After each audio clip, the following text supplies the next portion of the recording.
കൊല്ലത്ത് ശക്തമായ കാറ്റിൽ കൂറ്റൻ പരസ്യബോർഡ് മറിഞ്ഞ് തൊട്ടടുത്ത കെട്ടിടത്തിൽ ഇടിച്ചു നിൽക്കുകയാണ്. അയ്യോ, പോളയത്തോടാണ് ഇന്നലെ രാത്രിയിലുണ്ടായ ശക്തമായ കാറ്റിൽ പരസ്യബോർഡ് മറിഞ്ഞത്. ആളപായമൊന്നുമില്ല. ദിലീപ് ദേവസ്യയുണ്ട് കൂടുതൽ വിവരങ്ങളുമായി. Dileep Devasya, good morning Dileep. കൊല്ലത്ത് എങ്ങനെയാണ് മഴ ഇപ്പോൾ തുടരുന്നത്? ബിൽബോർഡ് ഇന്നലെ മറിഞ്ഞു എന്ന് കേട്ടു. ആർക്കും പരിക്കൊന്നുമില്ലല്ലോ അല്ലേ? അരുൺകുമാർ, ഭാഗ്യത്തിന് ആർക്കും പരിക്കൊന്നുമില്ല. കൊല്ലത്തിപ്പോൾ ഓറഞ്ച് അലേർട്ടാണ്. അതോടൊപ്പം തന്നെ രാത്രിയിലൊക്കെ ശക്തമായ മഴ ജില്ലയുടെ പല ഭാഗത്തും ഉണ്ടായി. പുനലൂരിലും ശക്തമായ മഴ, കരുനാഗപ്പള്ളിയിലും ശക്തമായ മഴയുണ്ട്. ഇന്നലെ ഒരു വീടിന് മുകളിലേക്ക്, പുനലൂരിൽ ഒരാളുടെ വീടിന് മുകളിലേക്ക് മരം വീണും. ഇന്നലെ CR മഹേഷ്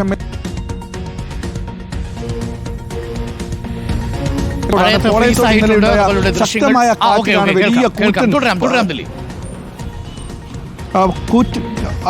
കൂറ്റൻ പരസ്യ ബോർഡുകൾ ഇതാ ഈ ഇന്നലത്തെ കാറ്റിൽ നിലം പൊത്തിയ അവസ്ഥയിലാണ്. ഇത് ഒരു ബിൽഡിങ്ങിന്, കോർപ്പറേഷൻ്റെ ബിൽഡിങ്ങിന് ഇടിച്ചു നിൽക്കുന്നു. ഈ ബോർഡിൻ്റെ അടിയിൽ തൊട്ടടുത്ത് തന്നെ ഒരു മലിനീകരണ മുന്നറിയിപ്പ് ബോർഡിൻ്റെ മുന്നറിയിപ്പ്, അന്തരീക്ഷത്തിലെ മലിനീകരണമൊക്കെ എങ്ങനെയാണെന്ന് കാണിക്കുന്ന ഒരു സൂചനാ മുന്നറിയിപ്പ് ബോർഡാണ്. ഈ ബോർഡടക്കം തകരുന്ന സാഹചര്യമുണ്ടായി. ഇതിൻ്റെ അടിയിൽ ഒരു കാറുണ്ടായിരുന്നു. ആ കാറും അതിൽ ആളില്ലാത്തത് ഭാഗ്യവശാൽ അവരും രക്ഷപ്പെട്ടു എന്നുള്ളതാണ്.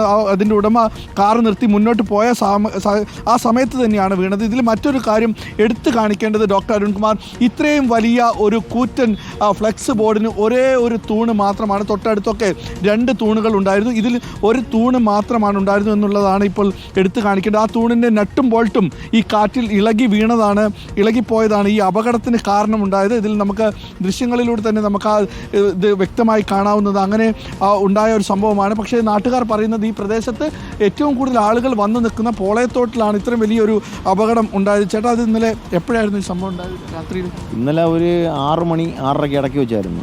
മഴയ്ക്ക് മുമ്പുള്ള ശക്തമായൊരു കാറ്റ് വന്നിരുന്നു. ആ കാറ്റിലാണ് ഇത് സംഭവിച്ചത്. ഇവിടെ ഈ പറഞ്ഞ നടക്കുമ്പോൾ ഞങ്ങൾ ഇവിടുത്തെ പ്രദേശവാസത്തെ തൊഴിലാളികളാണ് ഞങ്ങൾ CH-ൻ്റെ. ഞങ്ങളൊരു 5 മണി 5:30 ആകുമ്പോൾ ഞങ്ങൾ കണക്കൂട്ടി ഞങ്ങളെല്ലാം പോകും. അപ്പോൾ അതിൽ 2 പേര് നൈറ്റ് നിൽക്കും. ഈ 2 പേര് ഷെഡ് ഇരിപ്പുണ്ടായിരുന്നു. വേറെ 2-3 പേരോട് സംസാരിച്ചുകൊണ്ടിരുന്നതാണ്.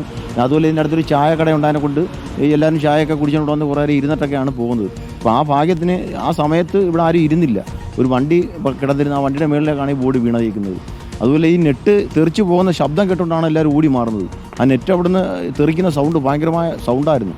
അത് കഴിഞ്ഞിട്ടാണ് ഇതിങ്ങോട്ട് മറിയുന്നത്. മറിച്ച് ഇത് ഈ ബിൽഡിങ്ങിലോട്ട് വീണതിൻ്റെ പേരിൽ വലിയ നാശനഷ്ടം ഉണ്ടായി. ഇത് അപ്പുറത്തോട്ടായിരുന്നുണ്ടെങ്കിൽ പ്രദേശവാസികൾ ഒരുപാട് താമസിക്കുന്നുണ്ട്, അവർക്കൊക്കെ നാശനഷ്ടങ്ങൾ. ഇതൊരു വീഴാൻ കണക്കാക്കി നിൽക്കുന്ന ഒരു ഫ്ലെക്സ് ബോർഡ് ആയിരുന്നോ? ഇല്ല, അത്ര കുഴപ്പമൊന്നുമില്ലായിരുന്നു. ഇതിപ്പോൾ വെച്ചിട്ട് ശക്തമായ കാറ്റിൻ്റെ ഒരു ഇത് വന്ന് വീണതാണ്. എന്ന് വെച്ചാൽ ശക്തമായ കാറ്റെന്ന് പറഞ്ഞാൽ നല്ല ശക്തമായ കാറ്റായിരുന്നു. കാറ്റ് ഇതും വീഴുന്ന സമയത്ത് ഞങ്ങൾ 2 പേരും ഇവിടെ ഉണ്ടായിരുന്നു. ഞങ്ങൾ 3 പേരും ഉണ്ടായിരുന്നു. 2 പേര് പിന്നെ ഇവിടെ ഉണ്ടായിരുന്നു. പിന്നെ ഒരാളങ്ങ് പോയി. അപ്പോൾ ഇത് വീഴുന്ന സമയത്ത് നമ്മളിവിടെ ഉണ്ടായ സമയത്ത് എന്ന് പറഞ്ഞാൽ ഈ നെറ്റ് പൊട്ടുന്നതിൻ്റെ സൗണ്ട് ഉണ്ടല്ലോ, ഈ നെറ്റ് ഇങ്ങനെ പടക്ക് എന്ന് പറഞ്ഞിട്ട് ഇത് ഇടിവെട്ടുന്ന രീതിയിലുള്ള സൗണ്ടായിരുന്നു. ദൂരെ കേട്ട സൗണ്ട്. ആ നെറ്റ് പൊട്ടി ഇത് മറിയുന്ന സമയത്താണ് നമ്മൾ കാണുന്നതെന്ന് പറഞ്ഞു കഴിഞ്ഞാൽ ഇത് മറിഞ്ഞ സമയത്ത് ഇത് ചെറുതായിട്ട് ഇങ്ങോട്ടൊന്ന് ചരിഞ്ഞപ്പോഴത്തേക്കും ഈ മലിനീകരണ നിയന്ത്രണ ബോർഡിൻ്റെ ഈ ചെറുതായിട്ട് അതിനകത്തുനിന്ന് ആ ക്ലാമ്പിനകത്ത് തട്ടി ഈ മലിനീകരണ നിയന്ത്രണ ബോർഡുമായിട്ട് ഇങ്ങനെ മറിഞ്ഞ് നേരെ ഇവിടെ ഒരു കൂടെ വാൻ കിടപ്പുണ്ടായിരുന്നു. ആ വാൻ്റെ മുകളിലോട്ട് വന്നിരിക്കുകയാണ് ചെയ്തത്. പിന്നെയാണ് നമുക്ക് മനസ്സിലായി ഇതൊക്കെ സംഭവം. അതിനുശേഷമാണ് ഈ മതിൽ ഞങ്ങളെല്ലാം നോക്കുമ്പോൾ മതിലെല്ലാം ഇടിഞ്ഞു പൊളിഞ്ഞ് കിടക്കുന്നു. പിന്നെ അവിടുത്തെ താഴത്തെ നെട്ടെല്ലാം താണ്ട ഈ നെട്ടാത് ഇതെല്ലാം കൂടി പൊട്ടി ഇതെല്ലാം പൊട്ടി കഷ്ണമായിട്ട് മാറി.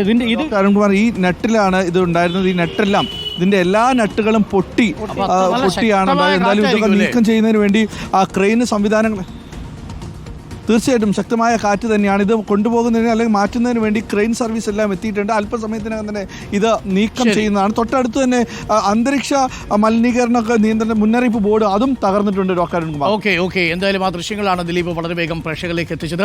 എന്തായാലും മറ്റ് അപകടങ്ങളൊന്നും ഉണ്ടായില്ല. ഈ നട്ട് ബോൾട്ടിങ്ങനെ ടക്കെന്ന് പൊട്ടുന്ന കേട്ടിട്ട് ആളുകൾ ഓടിമാറി എന്നാണ് പറയുന്നത്. ഇതേപോലെ വലിയ ബിൽബോർഡുകളുള്ള സ്ഥലങ്ങളിൽ വലിയ കാറ്റൊക്കെ ഉണ്ടാകുമ്പോൾ അതിൻ്റെ കീഴിൽ പോയി ഇരിക്കരുത്.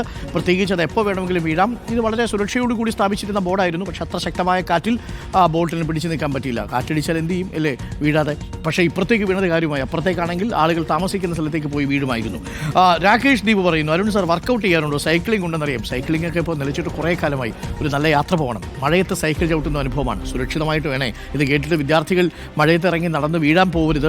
അതൊരു പ്രത്യേക അനുഭവമാണ്. നിങ്ങളൊരു നഗരത്തിൽ ഒഴിഞ്ഞു കിടക്കുന്ന സമയത്ത് മഴയത്ത് സൈക്കിളൊക്കെ ചവിട്ടുമ്പോൾ വേറൊരു ഫീലാണ് ഉണ്ടാവുക. പക്ഷേ ഞാനത് ഉപദേശിക്കില്ല. കാരണം കുട്ടികളൊക്കെ ഇത് കേട്ടിട്ട് മഴയത്ത് ഇറങ്ങിപ്പോയി വീഴാൻ സാധ്യത കൂടുതലാണ്. തിന്നിക്കിടക്കുന്ന റോഡാണ്.